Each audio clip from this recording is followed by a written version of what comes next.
স্বাগত ভোরের পাতার নিউজরুম আপডেটে। প্রতিদিনের শীর্ষ সংবাদগুলো নিয়ে আমরা আলোচনা পর্যালোচনা করি। আজ আমার সাথে রয়েছেন আমার সহকর্মী মৌমিতা মৌ। মৌমিতা মৌ, আপনাকে স্বাগত। ধন্যবাদ আপনাকে।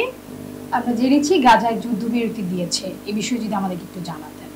আমরা যেটা জানি যে ইসরায়েল এবং ফিলিস্তিনের মধ্যে গাজা উপত্যকা নিয়ে যুদ্ধ চলছে এবং এই যুদ্ধ কিন্তু একটা দীর্ঘ সময় ধরে চলছে এবং এই কারণে গাজার যে শিশু যারা এই যুদ্ধের কারণে আসলে সুচিকিৎসা পাচ্ছে না, বাসস্থানের সমস্যা, খাদ্যের সমস্যা, এই শিশুরা কিন্তু আসলে পোলিও টিকা থেকে বঞ্চিত এবং গাজা এই কারণে বিশ্ব স্বাস্থ্য সংস্থা বলছে যে গাজা উপত্যকায় পোলিওর যে সংক্রমণ এটা বাড়তে পারে এবং এই কারণে আমেরিকা থেকে, যুক্তরাষ্ট্র থেকে গাজায় কিন্তু কিছুদিন আগে ফিলিস্তিন এবং ইসরায়েলকে একটি শান্তি চুক্তির প্রস্তাব দেওয়া হয়েছিল এবং ইসরায়েল এবং গাজা কিন্তু বলেছে যে তারা আসলে এর জন্য সম্মতি দিবে কি দিবে না এই নিয়ে তারা আসলে এখন চিন্তা ভাবনা করছে এবং এরই মধ্যে যে পোলিওর যে সংক্রমণ যেটা বাড়ছে এই জন্য বিশ্ব স্বাস্থ্য সংস্থার পক্ষ থেকে ইসরায়েলকে এবং গাজা হামাসকে একটি প্রস্তাব দেওয়া হয়েছে যে যদি কিছুদিনের জন্য যুদ্ধ বন্ধ করা যায় তাহলে গাজার 6,40,000 শিশু যারা আসলে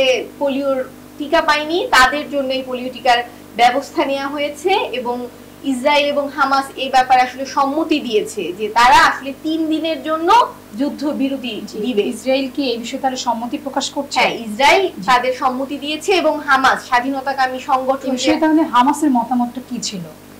স্বাধীনতাকামী সংগঠন হামাসও ইসরায়েলের এই সিদ্ধান্তকে সাধুবাদ জানিয়েছে। তারা বলেছে যে যেহেতু এটা গাজার শিশুদের নিরাপত্তার কথা চিন্তা করে হচ্ছে তাই হামাস এই ব্যাপারে ইসরায়েলকে সাধুবাদ জানিয়েছে যে 3 দিনের জন্য তারাও যুদ্ধবিরতিতে সম্মতি দিয়েছে এবং এটা সেপ্টেম্বরের শুরুর 3 দিন, মানে প্রথম 3 দিন এই যুদ্ধবিরতি সকাল 6টা থেকে বিকেল 3টা পর্যন্ত যুদ্ধবিরতি থাকবে এবং এই সময়ে বিশ্ব স্বাস্থ্য সংস্থার পক্ষ থেকে যে টিকা স্বাস্থ্যকর্মীরা তারা হচ্ছে গিয়ে এই শিশুদেরকে 6,40,000 শিশুকে টিকাদান করবে। পোলিও টিকার যে ভ্যাকসিন এটা দেয়া হবে, শিশুদের পোলিও টিকা মুখে খাওয়ানো হবে এবং এই 3 দিন যুদ্ধ বিরতি দেয়া হবে।